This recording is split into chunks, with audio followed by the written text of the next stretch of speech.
On va démarrer si vous voulez bien, parce que l'heure c'est l'heure. 5 minutes de retard, c'est déjà beaucoup. Alors je ne sais pas si vous le savez, mais mardi prochain, c'est ce qu'on appelle le jeûne du 10 Tébet. Alors je m'excuse pour ceux qui étaient à la synagogue Shabbat. Pendant un bout de temps, je vais reprendre ce que j'ai dit samedi, parce que c'est cette semaine que ça se passe, encore une fois, le 10 Tébet.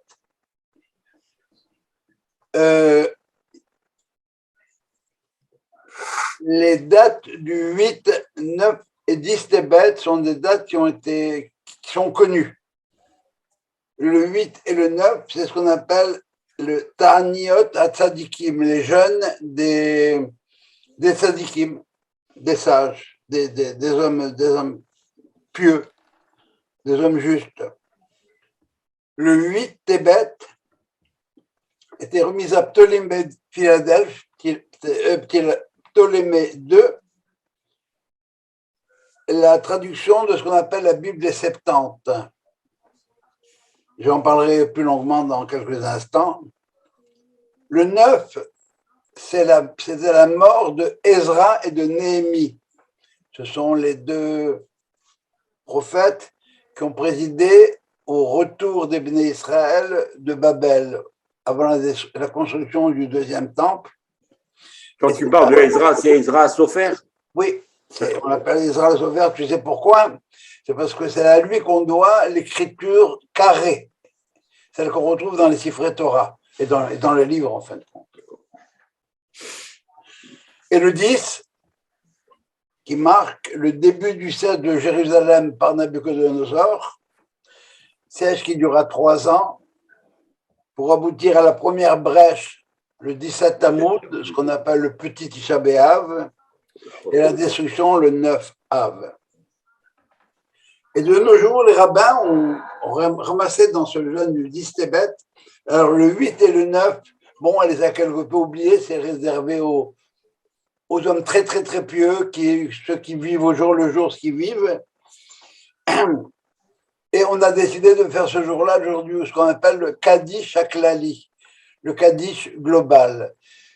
Kaddish qui englobe, qui est dédié à la mémoire de tous les morts qui sont morts pendant la Shoah, et on ne sait même pas où sont leurs corps, ils n'ont laissé aucun descendant, et donc on fait un Kaddish Klali, un Kaddish global pour tous ces gens-là. Et les rabbins ont ont préféré de retenir comme événement fondateur de ce moment-là, ils ont préféré retenir la date du 10 Tébet.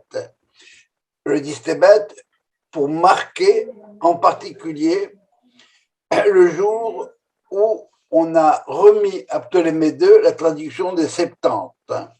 Ptolémée II a vécu entre 285 et 246 avant l'ère chrétienne.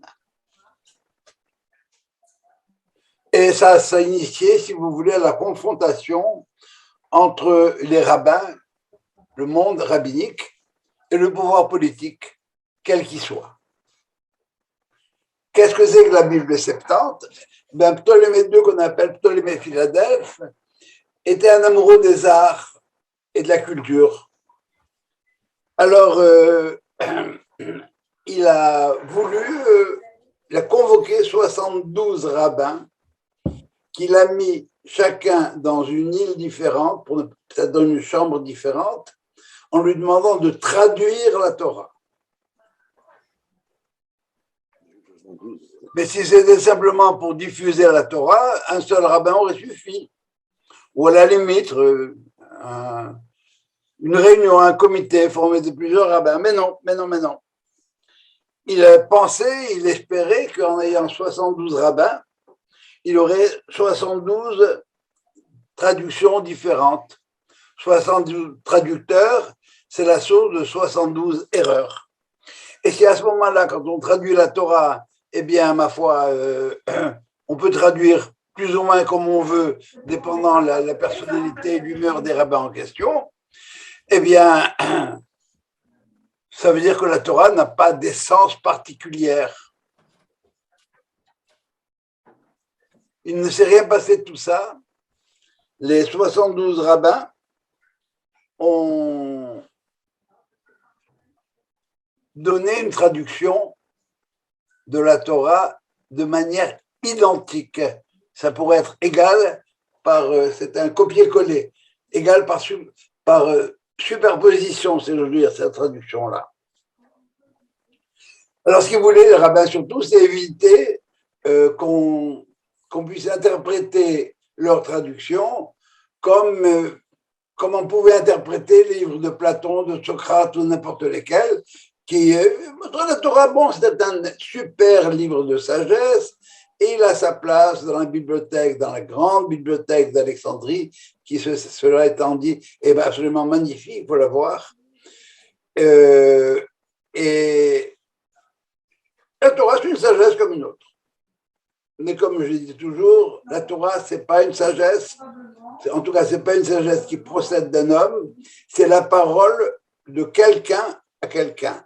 C'est la parole de Dieu à l'homme, et c'est en même temps la parole de l'homme à Dieu. La blague qu'on fait, c'est comment ça se fait qu'on a réussi à mettre 72 rabbins d'accord dans certains petits détails. Eh bien, parce qu'ils étaient dans 72 chambres différentes. S'ils avaient été tous réunis dans une même salle, eh bien, vous imaginez ce que ça aurait pu donner comme chicane des rabbins. Ils ont fait une traduction politique. Je vais vous donner quelques exemples. Talmai, lui, voulait invalider l'écrit en déstabilisant l'oral. Eh bien, les rabbins ont évité les 72 erreurs. Pourquoi 72? Très rapidement, c'est parce que le Sanhédrin, c'est 71 personnes, et il y a une traduction maintenant, la sienne, celle de Ptolémée, eh bien, qui est au-dessus des autres. C'est comme ça qu'on peut le lire. La Torah nous dit que pendant les 3 jours du 8, 9 et 10 Tébet, le monde était plongé dans l'obscurité, et le thème de l'obscurité, si vous voulez vous y référer, c'est tous les cours sur Hanouka qu'on a pu avoir par le passé. Exemple de traduction, en hébreu c'est écrit Bereshit bara Elohim. Au commencement avait créé Dieu, la terre, etc. Et sur le mot Bereshit, on a plus de 200 interprétations possibles. Alors, comme les rabbins n'ont pas voulu tomber dans le piège, ils ont traduit Elohim bara Bereshit. Dieu a créé au commencement. Voilà. Deuxième forme de traduction, si vous voulez, pour éviter les dérapages, on dit tous les vendredis soirs, Vaïchal Elohim Bayom Hashevi'i Melarto, Dieu a terminé le 7e jour son travail, et il s'est reposé le 7e jour. Il s'est arrêté. On pourrait développer ça, mais ce n'est pas mon propos ce soir. Les rabbins, non, on ne va pas donner l'occasion aux gens de parler de repos et de travail le 7e jour. Ils ont dit Vaïchal Elohim Bayom Hashishi. C'est le 6e jour qu'ils ont arrêté, qu'il a terminé son travail. Il s'est reposé le 7e.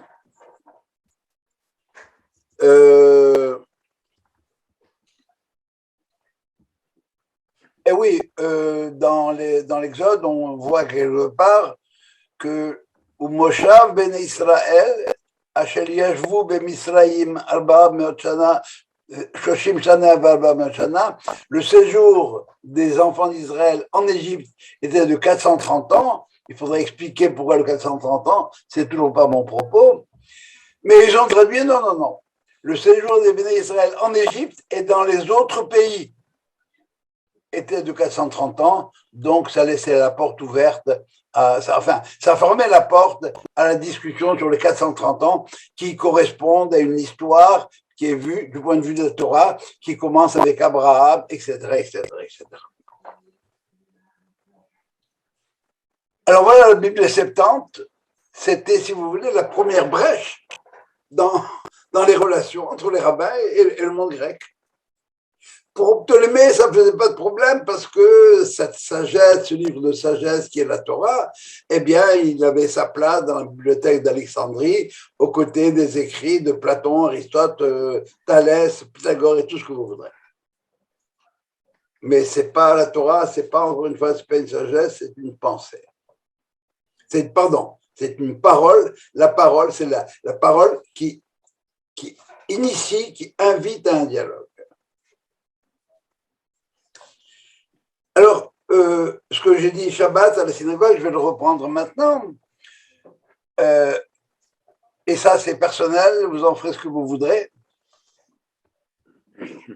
C'est que quand on lit ce qu'on lit à Hanouka, le Alanissim, il y a écrit lorsque le royaume grec, lorsque Malchut, Arsha, le royaume des méchants grecs, ont voulu les Shakeham mitoratecha, de les faire oublier de ta Torah à toi.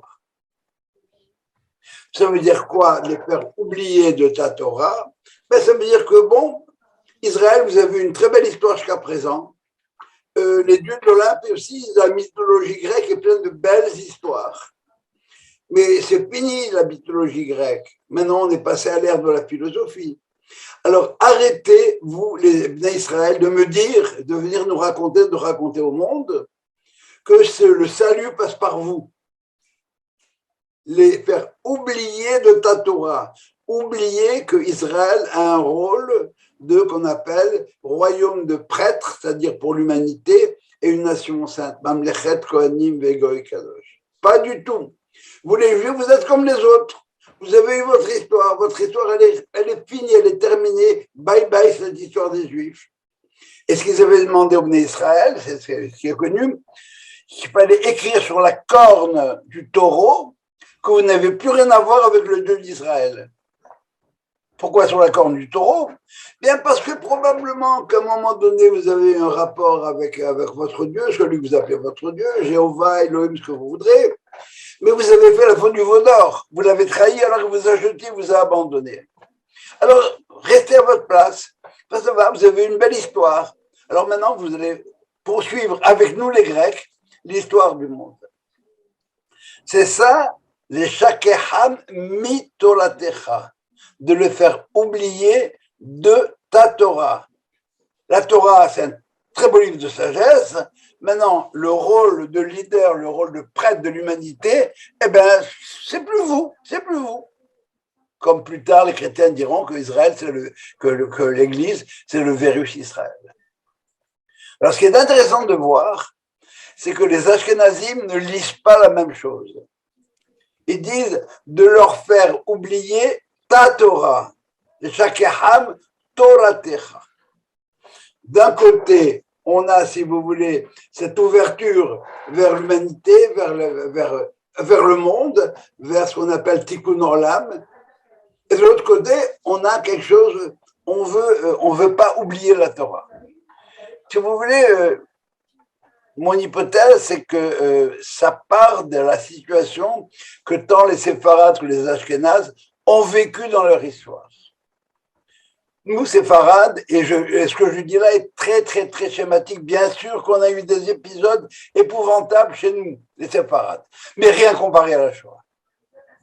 Ça veut dire que dans le monde séfarade, c'est le monde de Isaac à côté de Ishmaël. Avec Ishmaël, il y a eu un conflit territorial. Oui, on ne veut pas que l'héritage c'est moi et c'est pas toi. L'héritage de la terre. Ça, c'est le monde séfarade. Et on pourrait développer très longtemps cette idée-là. Tandis que dans le monde ashkénaze, c'est Jacob en face d'Ésaü. Et qu'est-ce qu'il veut Ésaü? Il se prétend lui l'aîné, même s'il a déjà vendu son droit d'aînesse.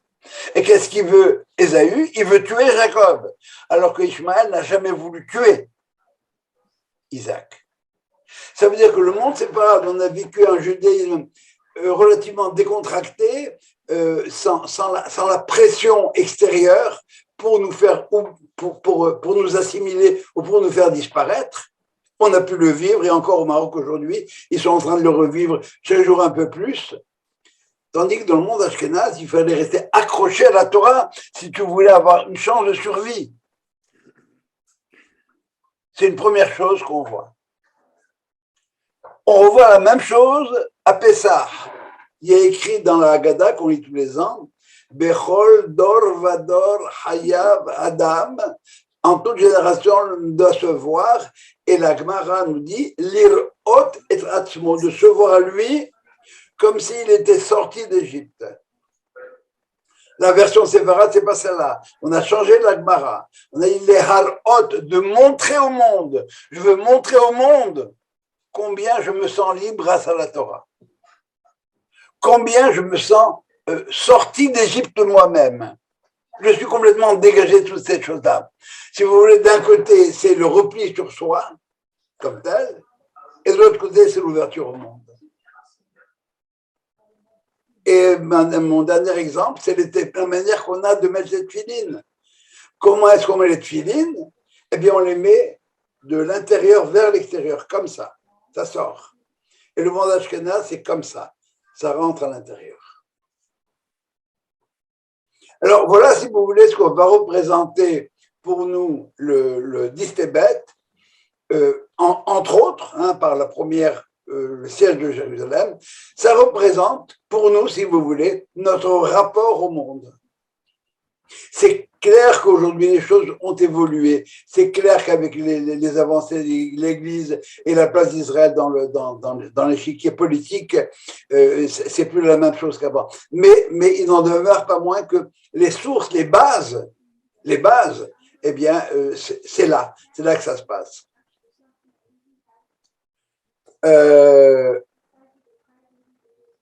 Voilà ce que je voulais vous dire en gros par rapport au Distébet. Est-ce que par rapport à ça, vous auriez des questions? Non? C'est bon? Alors, s'il n'y a pas de questions par rapport à ça, on va parler de Joseph. Joseph, on va commencer par sa naissance. Lorsque Rachel le voit, lorsque sa mère le voit, qu'est-ce qu'elle dit? Elle dit Asaf Hashem et Herpati. Dieu a mis un terme à ma honte. Comment est-ce qu'on traduit ça habituellement? Eh bien, voilà, j'étais honteuse parce que je n'avais pas d'enfant. Maintenant, je n'ai plus honte. Mais quelle honte y a-t-il à ne pas avoir d'enfant? Oh, bien sûr, on peut se sentir diminué, on peut être déprimé, mais c'est pas honteux. C'est pas moi, si ma nature m'a fait avec une oreille comme ça ou des yeux de cette couleur-là, eh bien, j'y peux rien. C'est Dame Nature qui a décidé ça. Et Dame Nature, on sait qui c'est ce qu'il y a en haut. Non, c'est pas comme ça qu'il faut. Il faut continuer à lire. Dieu a mis a mis un terme à ma honte. Quelle honte? Celle d'avoir des enfants qui ne s'entendent pas entre eux. Adam et Ève, ils ont eu un fils qui en a tué un autre. Dans Abraham, il y a Isaac et Ishmaël qui n'ont pas cessé de se chamailler. Jacob et Ésaü, la même chose. Et Jacob et les frères de Joseph, par la suite, on va le voir. Mais Dieu, non. Alors, Dieu a mis un terme à ma honte. Et pour bien comprendre ça, la suite, c'est Yosef Hashem li ben Aher, que Dieu m'ajoute un autre fils. Autrement dit, que Dieu m'ajoute un autre fils, on le comprend. Merci, bon Dieu, tu m'en as donné un. Sois sympa, donne-moi un deuxième. Pas du tout. Cette phrase-là va expliciter la première. Tu peux m'en donner un autre. Il sera en sécurité à côté de son frère. Et effectivement, Yosef ne porte pas son nom. Il porte le nom de celui pour lequel Rachel a prié. Yosef, il aurait dû s'appeler Asaph. Aujourd'hui, il y a des gens qui s'appellent Asaph en Israël. Il a mis un terme à ma honte. Non. J'ai plus de honte à avoir. Mon fils, il va être capable d'être le frangin de ses frères. Et il l'aura prouvé à travers l'histoire. Ça fait écho à ce qu'on a vu au début, quand Ève enfante, elle dit, elle a enfanté Caïn, elle a ajouté d'enfanter Vatosef la lettre. Écoutez bien en hébreu. Yosef, Vatosef. Et par conséquent, celui qui vient, il est en plus, il est en trop. Et comme il est en trop, eh bien, ma foi, il va disparaître comme tous les gens en trop. Et cette fraternité que Rachel diagnostique chez son fils, quand elle le voit, elle est capable de voir qui il est, capable de voir l'identité de cet enfant-là, bien ça dépasse, si vous voulez, la fraternité familiale.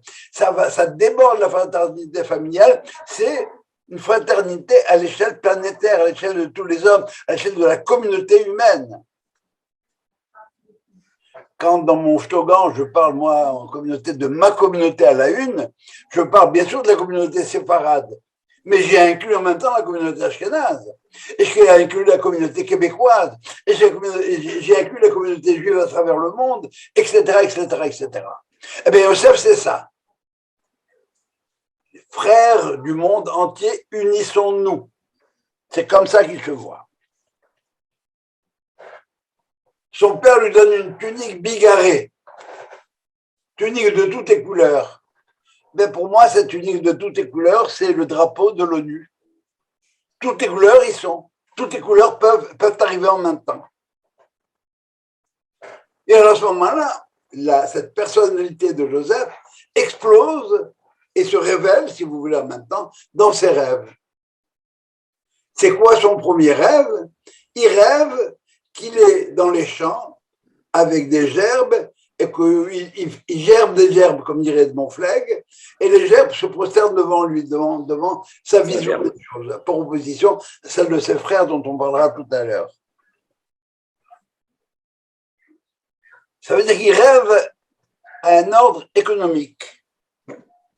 Et effectivement, lorsque Yosef va être vice-roi d'Égypte, il va proposer des réformes économiques qui pourraient faire l'objet de deux conférences au moins auxquelles j'ai assisté avec le rabbin Isaac Chouraki. Il déplace les populations des villes, après les 7 années d'abondance, si vous voulez, il déplace les populations rurales vers les villes. C'est ce qu'on appelle l'exode rural. On passe d'une économie primaire, l'agriculture, à une économie secondaire, la gestion des stocks. Et les rabbins, ils voient une dimension morale même. Pourquoi est-ce qu'elle a déplacé tous les gens vers les villes? Eh bien, parce que, bien sûr, nécessité économique, mais il ne fallait pas que si les frères viennent, on leur dise « vous avez volé la terre des Égyptiens ». Il ne voulait pas de ça. Il a interdit les travailleurs étrangers. Un esclave ne pouvait pas venir travailler. Il fallait préserver la population locale. Il fallait un protectionnisme à l'export. On n'avait pas le droit de m'amener trois ânes, ni même 2, pour pouvoir faire le chargement et puis aller exporter ça vers l'extérieur. Pas de marché alternatif. On n'avait pas le droit de marché alternatif. Ah, d'accord. L'âne que je prenais, où j'allais chercher dans les silos comme tel, ça devait être consommé sur place. Si je déplace, je vais créer le marché noir. Il a inventé le passeport, Joseph. Si tu voulais venir ramasser du blé dans les granges, il fallait que tu donnes ton nom, celui de ton père et celui de ton grand-père. Et il y a tout un cours remarquable qui a été fait sur la gestion des surplus. Aujourd'hui, les surplus, on les balance, on les jette, on les transforme, etc. C'est exactement ce que ça a fait. Il a été capable de créer une mécanique qui conservait les récoltes et les empêchait de pourrir avec des charançons et autres. Il avait toute une série de stratégies pour ce genre de choses. Donc, problème économique et en même temps avec un halo de morale autour. Le deuxième rêve de Joseph, eh bien, c'est qu'il a rêvé la lune, les étoiles et tout le monde qui se prosternaient devant lui. Eh bien, il fallait apporter la lumière au monde. Et quand je dis la lumière, c'est la lumière avec un L majuscule. Pas la lumière du shamash, du soleil, mais la lumière qui émane des bougies de Hanouka. La lumière au sens, je vais dire un mot, enfin, entre guillemets, spirituel du terme. Et il raconte ses rêves à ses frères. Qu'est-ce qu'il essaie de leur dire dans ces rêves-là? Les copains, c'est sympa ce qu'on fait ici. Mais, et le reste du monde? Notre rôle de berger dans le monde où il est, ça ne marche pas votre histoire-là. Et ses frères lui en veulent. Hamalor timnoch alenu, machol timshol banu. Tu veux nous gouverner comme un roi ou comme un dictateur? Pour l'instant, tu as l'air d'un dictateur, Habibi. Et son père a une phrase extraordinaire qui dit Vaikan Ubo et Hav, ses frères ont été jaloux de ce qu'il était quelque part, mais c'est une jalousie quasi morbide. Et une phrase Ve'abiv Shama de Tadabar. Son père a gardé ses rêves en tête. Et Rachid nous dit il attendait le moment où cette chose-là puisse se réaliser. Ce qui est extraordinaire, c'est que juste après cette phrase-là, la Torah nous raconte que le père appelle Joseph. Il dit, tu sais, tes frères. Alors le père est au courant du conflit entre Joseph et ses frères. Hein. Il sait que la chicane a pogné dans la famille. Ça, il le sait très bien. Mais il dit quand même, tu sais, tes frères, ils sont les Hachrem. Sois sympa. Tu veux pas aller voir? Je vous donne la phrase en hébreu parce qu'elle est importante. Lechna, va, je te prie. Re'e et shalom achecha ve shalom atzon. Va voir la paix chez tes frères. Dans quel état de paix, dans quelle mentalité de paix ils sont. Est-ce qu'ils sont pour la paix? Et en même temps, ce qu'il y a autour d'eux. Et donne-moi une réponse. Va, je vais dire là-bas. Ça ressemble un petit peu à Rabin et à Oslo. Ça lui a coûté la vie. Je me rappellerai toujours de Rabin à une assemblée générale qui avait eu lieu à Montréal. Il avait été remarquable. Il avait débarqué dans la tribune et il avait dit il y a bien des gens qui m'ont demandé à quoi je pensais lorsque j'ai serré la main de Arafat. Je peux vous dire une chose. J'aurais préféré de loin être n'importe où ailleurs que là. Mais je n'avais pas le choix. Mesdames, mesdemoiselles et messieurs, c'est un grand... etc. Il a commencé par cette introduction-là, avant de saluer messieurs les présidents, il a commencé par cette phrase-là. C'est un boom, ça. C'est une première. Pour un orateur, c'est génial. Et puis, il nous avait épaté pendant 1h30 à peu près. Et en passant, alors le jeune de ses frères, Joseph rencontre un homme. Le Midrash va nous dire c'est l'ange Michael. Alors qu'il était lui paumé dans les champs, il était tout seul dans les champs. Il lui dit qu'est-ce que tu cherches? Et Joseph répond je cherche mes frères. Et Ahai Anochi Mebakesh. Je veux mes frères. Je recherche la fraternité. D'abord avec mes frères et après avec le monde. S'ils veulent bien me suivre. Et l'homme en question lui dit, ils sont à Dotan. Et Dotan, Dotania, dans le mot Dotan, on a le mot date. Ça veut dire un jugement.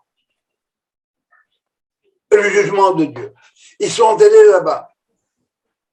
Et Joseph va vers eux. Il va se jeter dans la gueule du lion, si j'ose dire. Et que font ses frères? Il y a, voilà le rêveur qui arrive. Celui qui rêve, il rêve en technicolore, il rêve encore qu'on pourrait faire quelque chose avec l'humanité, mais ça ne marche pas du tout cette histoire-là. Il n'a rien compris encore celui-là. Les frères, eux, sont nés en exil. Les frères ont connu les âpres de la vie en exil chez Laban. Et ils ont essayé encore une dernière fois, en s'arrêtant à Shrem, justement à l'endroit où ils étaient en train de paître là-bas, pour essayer de racoler l'humanité en mariant leur fille Dina à un des princes de la région, et puis elle s'est fait violer. Donc ils se sont dit, plus jamais, never again. Ça ne marche plus, les goïms, qu'ils aillent faire goïmer ailleurs. Nous, on n'a plus rien à voir avec ça. Joseph ne pense pas comme ça. Si vous voulez, ça ressemble un petit peu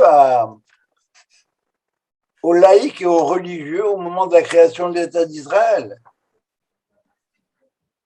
Vous savez qu'il ne fallait pas parler de religieux, ils ne voulaient pas entendre parler des religieux. Ils ne voulaient pas créer un Israël qui serait inauthentiquement juif. On voulait être juif authentiquement. Qu'est-ce que ça veut dire? Je ne sais pas. On ne voulait pas de juifs assimilés, comme dira Judas dans la paracha de cette semaine, qui chamocha, qui parle, tu es comme Pharaon, tu es complètement assimilé, tu es paumé, complètement perdu. C'est la réticence des premiers sionistes par rapport aux religieux. Et par conséquent, qu'est-ce qu'ils ont fait? Eh bien, ils l'ont condamné à sa vocation. Tu veux l'exil? Voilà l'exil. Est-ce qu'il vaut mieux mort qu'en exil? Mais pour nous, c'est la même chose. Mais tu sais quoi? On te donne une chance. Je résume un paquet de choses qui ont compacté chacune des phrases pour faire l'objet d'un séminaire, s'il vous plaît. Et par conséquent, Joseph arrive, et là où il est bienvenu. Il est bien accueilli parce qu'il a le sens du PR. C'est un homme qui est capable de parler avec tout le monde, qui dégage de bonnes vibrations. C'est quelqu'un qui a la belacha. On sent que Dieu est avec lui, la Torah nous dit, tout ce qui touchait, il réussissait. Il y a des gens comme ça, ils ont la balaka, lui ce n'est pas la balaka, c'est la alaraka. Dieu avec lui, il est avec lui dans tout ce qu'il fait. Alors, je vous passe rapidement, non, j'en parlerai même pas, de toutes ces péripéties. La femme de Potiphar, entre autres, qui le teste, et effectivement, aller en exil, c'est un risque. Il y a juste à regarder le nombre de mariages mixtes qu'on a pu avoir autour de nous. Il y a un risque. Il y en a qui sont extraordinairement réussis, et j'en connais personnellement au moins un qui est un exemple pour moi. Mais il y en a combien qui sont perdus?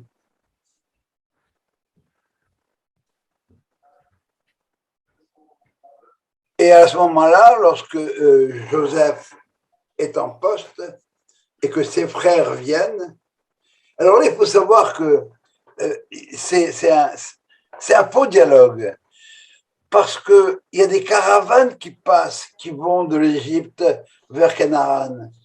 On sait là-bas qu'il y a un jeune hébreu qui est à la tête du pays. Il y en a combien des Hébreux à la tête du pays? Les frères savent, mais ne sont pas certains de la chose. Oui, David, si tu veux parler, tu te... Ah non, je croyais qu'il y avait levé la main. Ça va? Alors, c'est ça. Et finalement, qu'est-ce qu'il fait? Il les teste. Il les teste pour voir combien est-ce qu'ils tiennent à cette notion de fraternité. Combien est-ce que la fraternité chez eux, ça veut dire quelque chose. Et première précaution, il sépare Shimon du reste de la famille. Parce que Shimon et Lévi, rappelez-vous, les deux, ce qu'ils ont fait quand ils étaient ensemble, ce qu'ils ont fait à Shrem. Ils ont démoli toute une ville. Hein, c'est bien clair, ça. Alors, Shimon, on va le mettre en prison. Et il exige de revenir. Il exige que si les frères veulent revenir, qu'ils ramènent avec eux leur jeune frère Benjamin. Pourquoi Benjamin? Première réponse, parce que c'est son vrai frère et les autres ne sont que des demi-frères. Première réponse, mais on ne va pas très loin avec ça. Benjamin, c'est quelqu'un qui est né d'une prière. Rappelez-vous, sa mère a dit, Yosef Hashem li ben Achel, que Dieu m'ajoute à notre frère, et ce frère, c'est Benjamin. Et une fois que Benjamin est né, alors Rachel, elle n'a plus rien à faire dans ce monde, elle meurt. Au moment où elle met à terme Benjamin, au moment où Benjamin naît, elle meurt. Mais elle a appelé Ben Oni.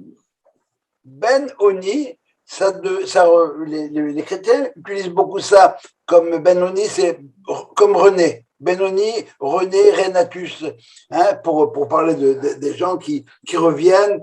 René, quelqu'un qui a pu renaître. Ben Oni, le fils de ma douleur, elle en est morte. Mais Oni, c'est aussi le fils, ça veut dire aussi la force.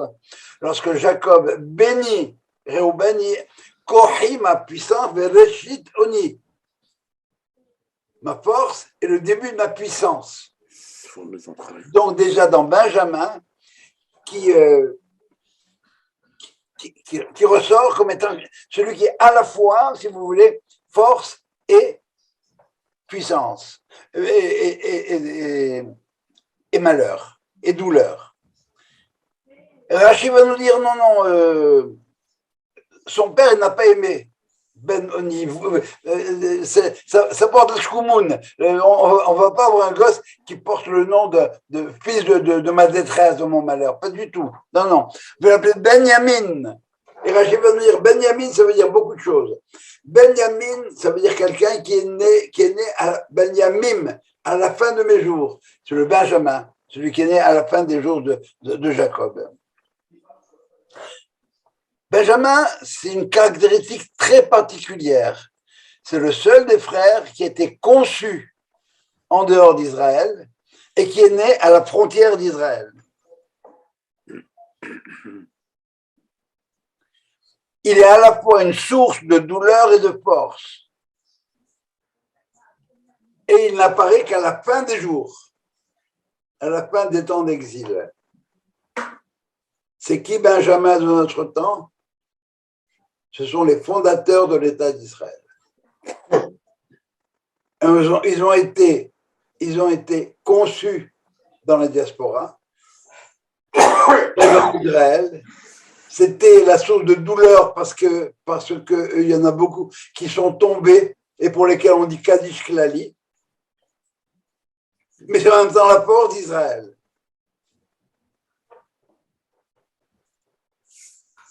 C'est ça le Binyamin de notre temps. Oui, Joël. C'est pas clair pour moi.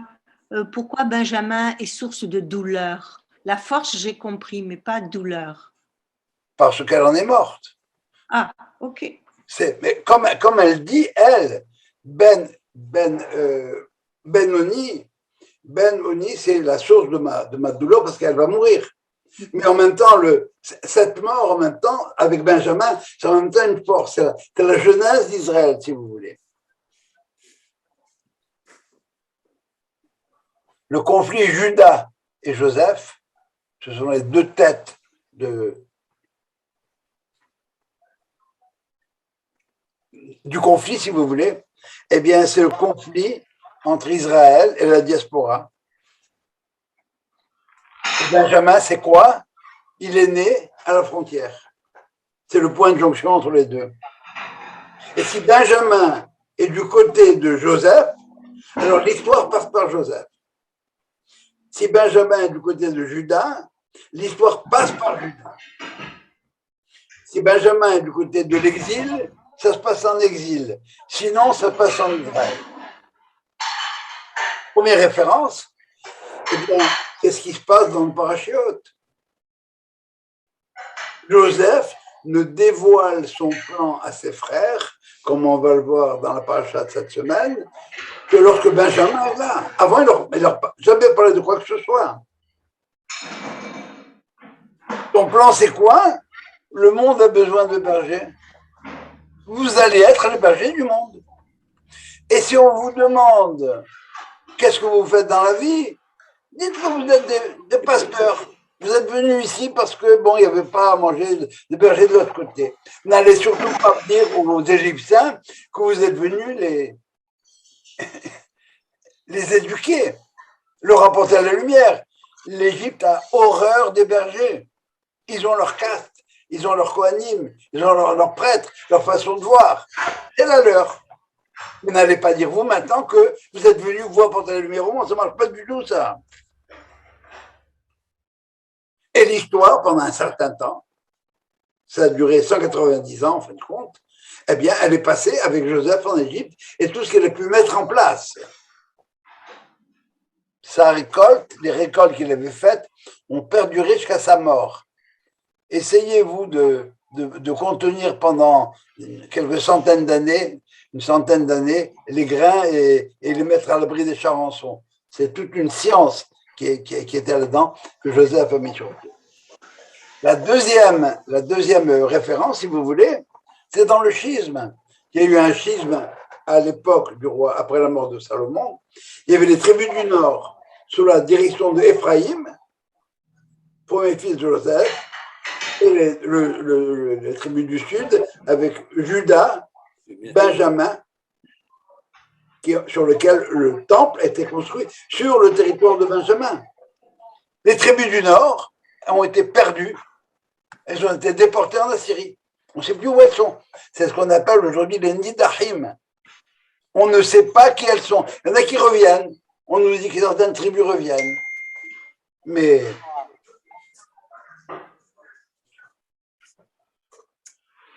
d'accord? Eh bien, pourquoi? Parce que Benjamin est resté avec Judas. De notre temps, c'est là où se trouve Benjamin que passe l'histoire d'Israël. Où est-ce que il est Benjamin? Benjamin, c'est Tsahal, c'est le fondateur, c'est dans notre pays. Benjamin, c'est la dernière chance d'Israël, c'est le dernier né. Le dernier né. Où est-ce qu'on ne parle pas de jeunesse en Israël? On parle rarement des jeunes en Israël. On les trouve à 3 moments. À la sortie d'Égypte, lorsqu'il doit y avoir l'alliance qui va être scellée, les jeunes Israël, Moïse les a envoyés. C'était ceux-là qui pouvaient aller à ce moment-là. Après, on ne parle plus du tout de jeunesse. On les retrouve à Hanouka, Judas Maccabi et les autres. On les retrouve de notre temps. Israël a été fondé par des mouvements de jeunesse. Et Manitou ajoute, et on s'en ressent encore. Lorsque les frères disent à Joseph, qui ne sont pas des espions, Yeshlanu Av Zaken Veyeled Zekunim Katan, nous avons un père ancien, fidèle à cette tradition. Il maintient l'héritage. Veyeled Zekunim Katan, et un jeune fils. On est fidèle à cette tradition-là.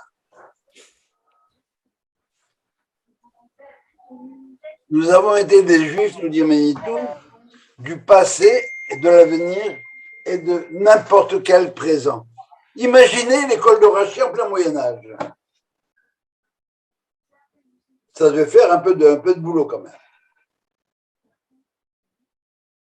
Alors, la bataille qui va s'enclencher dès le début de la paracha, c'est Vaïgash et la Yehuda.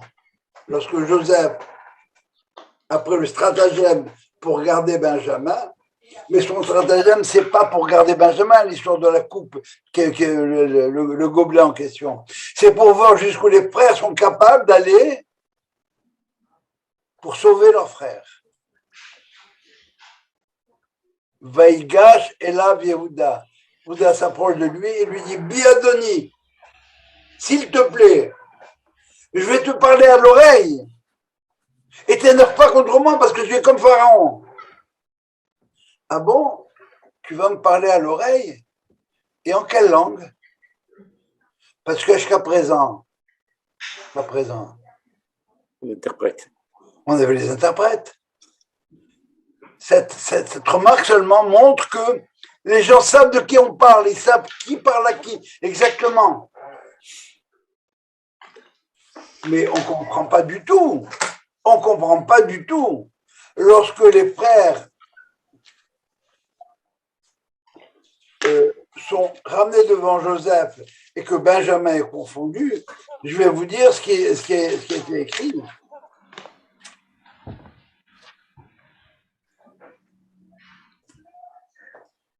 À la fin de la parasha de la dernière semaine dernière, Judas et ses frères sont venus à la maison de Joseph et ils se sont prosternés devant lui.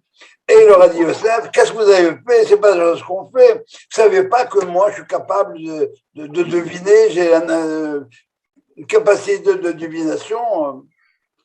Et Judas répond, écoutez bien, Manomar Ladoni. Qu'est-ce qu'on pourrait te dire? Monsieur. Qu'est-ce qu'on aurait à te dire? Qu'est-ce que je pourrais dire pour plaider ma cause? Manedaber, quoi dire, quoi parler? Ou manistadak, et comment me justifier? Comment nous justifier? Est-ce que tu as mal? J'ai quelquefois une crampe, oui. Ha Elohim, Dieu, Matza et Avon Avadecha. Marche. Et Elohim, Dieu, a trouvé la faute de tes frères, de tes serviteurs. Quelle faute? Je vous écoute. La vente de Joseph. Benjamin n'était pas là-dedans. Qu'est-ce qu'il a dit? Benjamin n'était pas présent pour la vente de Joseph.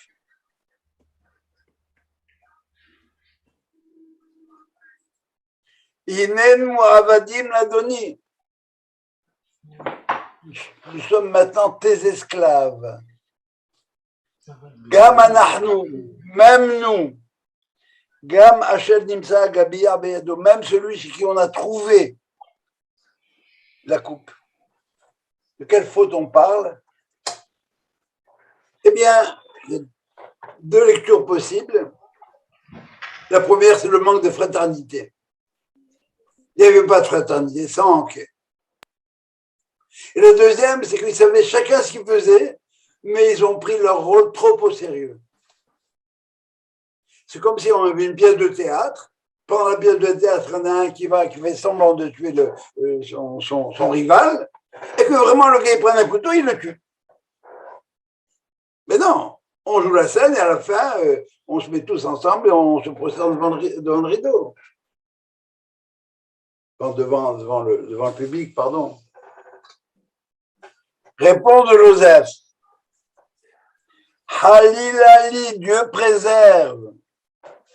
Mais Assodzot, de faire telle chose. L'homme chez qui on a trouvé le gobelet, où il est Eved, lui sera mon esclave. Ve'atem, quant à vous, alou les shalom et la vichem, montez en paix chez votre père. Alors là, on ne comprend plus rien. À l'instant, je viens de dire, votre honneur, nous sommes coupables. On est prêt à tes esclaves. Et la minute d'après, je te dis quoi? Je te dis, si tu ne continues à nous pomper l'air, eh bien, je te démolis, toi et tout ton Égypte. Qu'est-ce qui s'est produit? Qu'est-ce qui s'est produit? Quelqu'un a une idée? Ils ne veulent pas laisser abandonner leurs frères.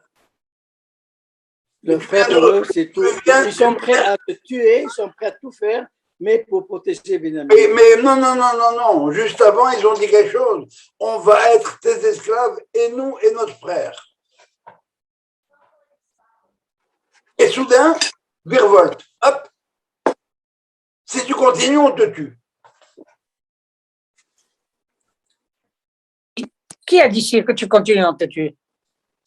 Qui Hamorab, c'est le Midrash qui nous raconte. Qui Hamorab et Paro. Et il commence. Adoni Shal et Avadav les morts. Tu nous as demandé si on avait un père et un frère. On t'a dit. Et toi, tu as exigé qu'on le fasse venir. C'est quoi ton problème? Les Harmi vont dire, on te démolit. Et toi, Pharaon? On fait à l'Égypte ce qu'on a fait à Shrem. Eh bien, c'est qu'entre-temps, ils ont entendu le mot de passe, le mot code. Ve'atem alou le shalom. Ah, en Égypte, on parle de shalom. On parle d'être en paix. Waouh! Mais dis-moi, les Égyptiens ne parlent pas comme ça. Alors mes doutes à moi, Judas, ils étaient bien fondés. C'est toi le fameux Joseph en question. Tu parles de shalom. Et allez voir mon père, les shalom avec le shalom. Et finalement, vous pouvez, mes frères, maintenant dire à papa Jacob, que la paix, ça existe entre nous. Rappelez-vous ce qu'il avait, Joseph était chargé de mission. Va voir s'il y a un espoir de paix avec tes frères. Va voir si tes frères vivent dans un monde où la paix, ça existe.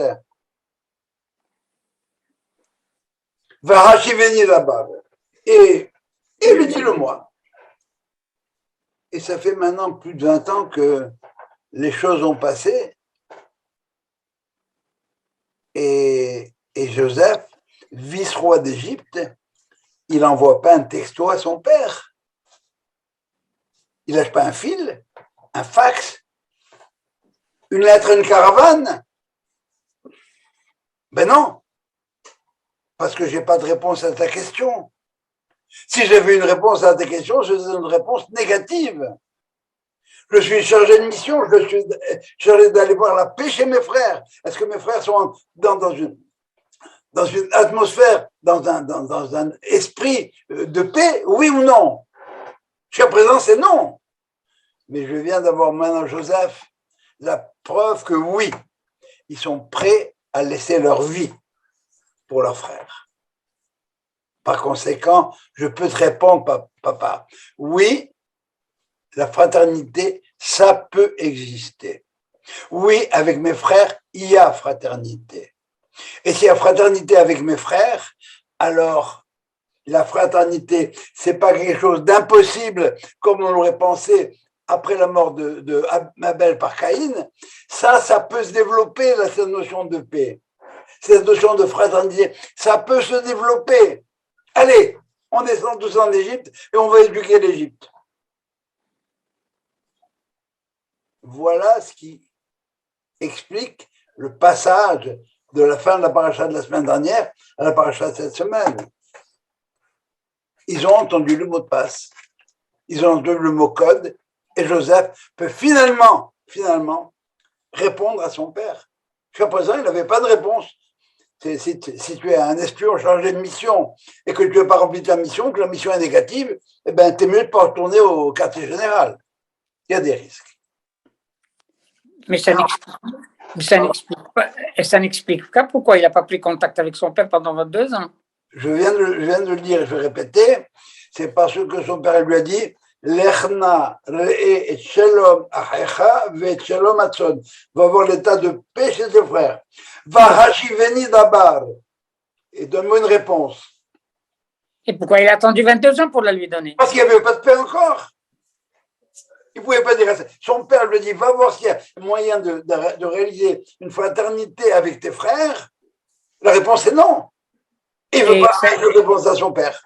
Et ça explique le fait que l'on ne demande pas des nouvelles de son père pendant 2 ans? Non, des nouvelles de son père. Eh bien, il en a eu par ses frères. Oui, parce que ce qui est en jeu, ce n'est pas simplement une petite sentimentalité quelconque. Mon fils, mon ex, papa, ex. Non, il s'agit de choses qui sont fondamentales.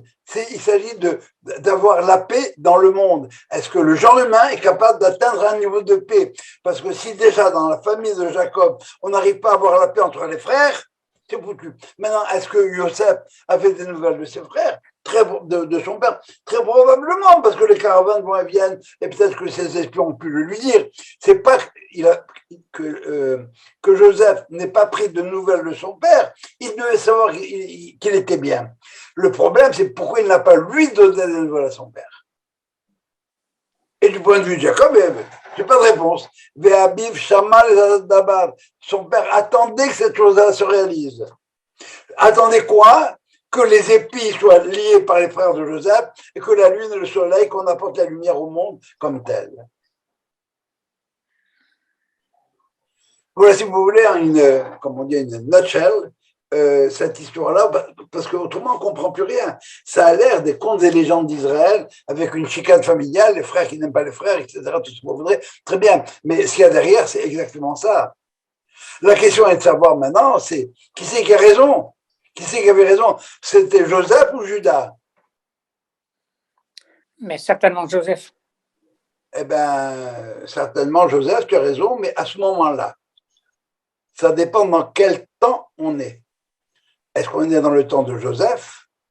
Et à ce moment-là, on va en Égypte, on essaye d'éduquer, de civiliser, d'apporter la lumière à l'Égypte, ou bien il n'y a rien à faire là-dedans, il faut aller de l'autre côté. Il faut retourner chez soi. Alors ça dépend du diagnostic. Si c'est le temps de Joseph, c'est le temps de Joseph, mais Joseph sait que son temps à lui, eh bien, il est très, très, très incertain. Et avant de mourir, qu'est-ce qu'il dit? J'ai tenté une aventure extraordinaire avec l'Égypte. J'ai arrangé l'économie, j'ai arrangé je leur ai donné tout ce que je pouvais leur donner. À la fin, ça ne marchera pas. S'il vous plaît, quand l'épisode, quand l'histoire de l'exil égyptien aura terminé, emportez mes ossements avec moi, avec vous. On a eu cette tentative-là. On l'a faite. Elle n'a pas marché. Et aujourd'hui, en Israël, c'est à peu près la même chose. Il y a une tentative qui se fait d'Israël avec les différents pays. L'Égypte, l'ennemi principal au début en 48. La Jordanie et les pays arabes qui commencent à venir les uns après les autres. Est-ce que ça va marcher? On espère que oui, parce qu'on arrive quasiment à la fin des temps. On arrive à la fin du 10e millénaire. Mais il faut espérer que ça va marcher. Voilà ce que je voulais vous raconter pour ce soir.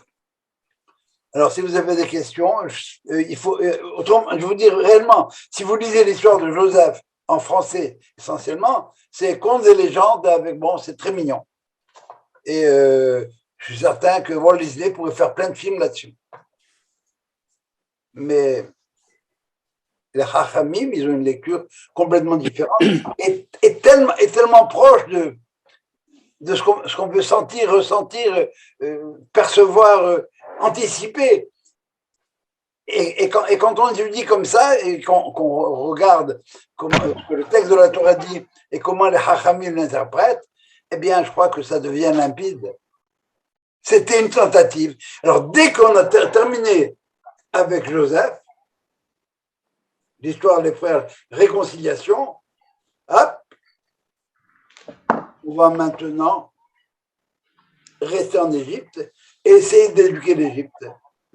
Eh bien, c'est comme Shrem. L'Égypte est inéducable. Le but, Joe? Oui. Le but, certains disent que le but, c'est d'aller récupérer les étincelles quand les vases ont explosé, etc., etc. C'est un de leurs buts quand ils sont allés en Égypte. D'accord? Et c'est pas leur but, c'est pas eux qui ont décidé d'aller en Égypte. Mais Dieu les a envoyés là. On ne sait pas trop pourquoi. Pour la même raison qu'il nous a envoyés dans tous les pays du monde. Exact. Les étincelles de sainteté. Exact. Et je vais terminer. Excuse-moi, je t'ai interrompu. Non, pas du tout. Tu as compris très bien ma question. Alors, je vais te donner le verset qui a qui renforce et qui à l'appui de ta question. Lorsque Jacob réalise qu'il n'y a plus rien à manger en Eretz Canaan, le texte me dit, va lire Jacob, qui yesh sheber b'Mitzrayim. Il y avait sheber, alors il aurait pu dire qu'il y avait du blé. Non, sheber, c'est des cassures. Ça veut dire qu'il y a du blé en Égypte. Et sheber, c'est shebira, ça fait référence à shebira takelim. Ça va? Oui, très bien, très bien. Alors, effectivement, pourquoi est-ce qu'ils sont allés en Égypte et pourquoi est-ce qu'ils sont allés dans tous les exils du monde? Eh bien, Oui, c'est ce qu'ils avaient ramassé. Il n'y a pas un seul pays, il n'y a pas un seul peuple où il n'y a pas quelque chose de bon à prendre. J'ai envie de dire, même chez Hitler. J'ai envie de dire, même chez Hitler. C'est gênant à dire, mais c'est vrai. Je sais, vous savez bien que mais c'est pour mieux appuyer mon propos. Qu'est-ce qu'il y avait chez Hitler? Le refus chez Hitler de se maintenir aux croyances habituelles. Quelqu'un lui a dit, tu sais, une théorie qui fait que la Terre est ronde, mais que nous, on est à l'intérieur de la sphère. Mais ça contredit tout le reste. Et Hitler a dit, je m'en fous. En autant que ça contredise quoi que ce soit qui existe, ça me plaît. Ne pas se contenter de ce qu'on a. Dans le communisme, naturellement, il y avait d'excellentes choses au départ. Qu'est-ce qu'ils ont fait, etc. Les idées sont là, les étincelles de sainteté sont là. Sauf que qu'est-ce qu'on a fait ces étincelles-là? Eh bien, on les a enfouies sous un tas de fumier et quand ça prend, ça sent mauvais. Oui, merci. Moi, j'ai une question, Joseph. Vas-y, David. Benjamin, tu as dit c'est le fils de la douleur, mais c'est aussi le fils de ma droite. Le fils de la droite, parce que oui. Yamim, c'est droite en hébreu. Oui. Alors pourquoi est-ce que dans les Juges un peu plus loin, on parle de la tribu de Benjamin et c'était tous des gauchers? Mais non seulement ça, non seulement tu devrais ajouter à ta question le fait que la tribu de Benjamin, elle a été épouvantable à un moment donné. Il y a ce qu'on appelle dans les Juifs Pileget Begiva, ils ont refusé de donner un de leurs, les gens qui avaient participé à un viol collectif épouvantable. Bon, mais ça veut dire que même chez nous, il y a des enrhumés. Alors, comme ça va, c'est pas ta question directement. Alors, quand on dit qu'ils étaient gauchers, eh bien, ça veut dire qu'ils avaient même le côté gauche, qui est le côté de la rigueur. Eh bien, ils étaient tous de ce côté-là de la rigueur, et c'est au nom de cette rigueur, justement, qui vont permettre l'épanouissement. Quand ils étaient gauches, ils étaient plus du côté du din que du côté du chesed. Ça répond à ta question? C'est un peu compliqué. Pourquoi? Le fait qu'il soit gaucher, il faut interpréter le fait qu'il soit gaucher indépendamment de ce qu'on dit Benjamin. Ok?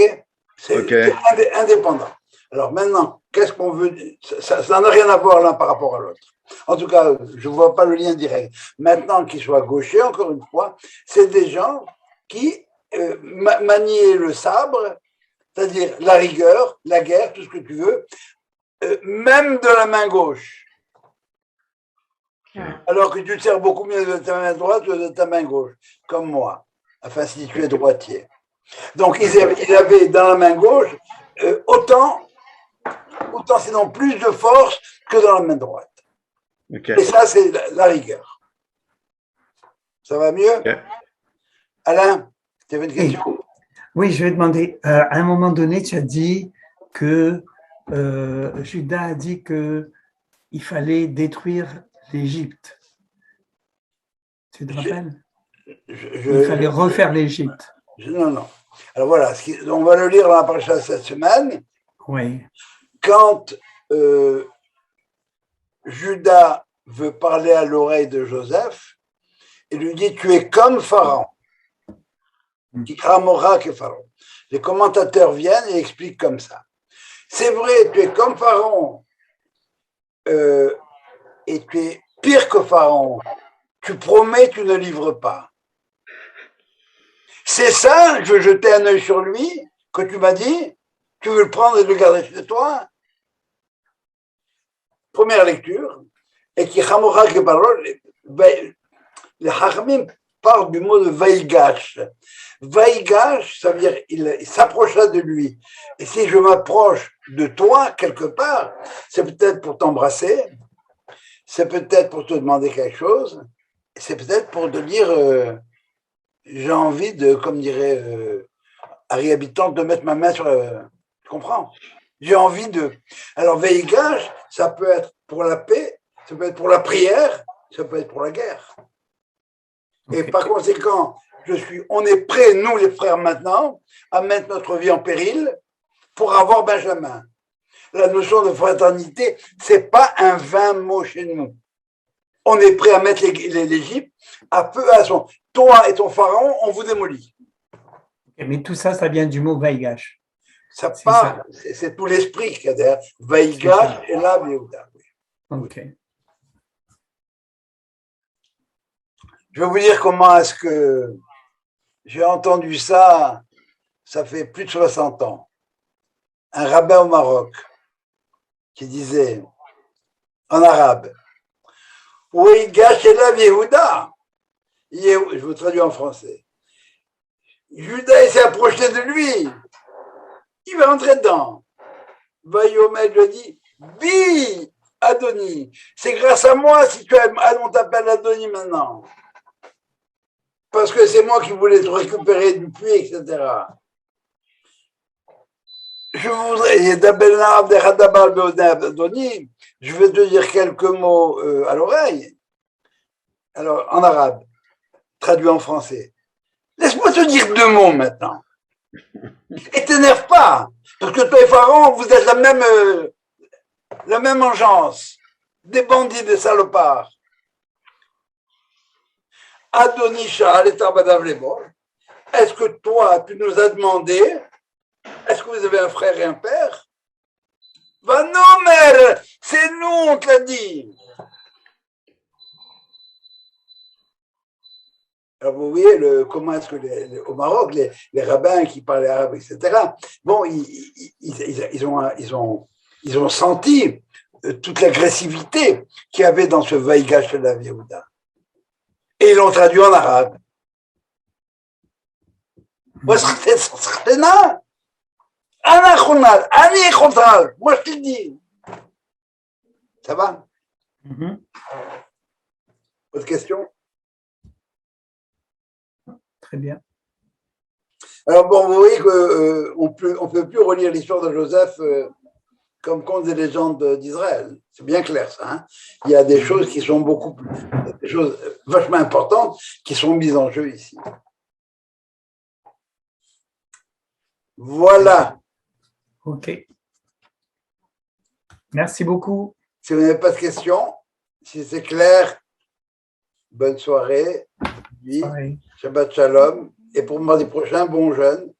Merci. Shabbat Shalom, Jo. Shabbat Shalom en même temps. Et si entre-temps, si jamais vous avez des questions qui vous taraudent sur la paracha, vous avez un thème que vous avez envie que je traite, envoyez-moi un mail. N'hésitez pas. Ok? Si je peux, je peux. Si je peux pas, je peux pas. Si je sais, je sais. Si je sais pas, je sais pas. C'est tout. Si je sais pas, je peux chercher. Allez. Merci. Bonne nuit. Bonne nuit.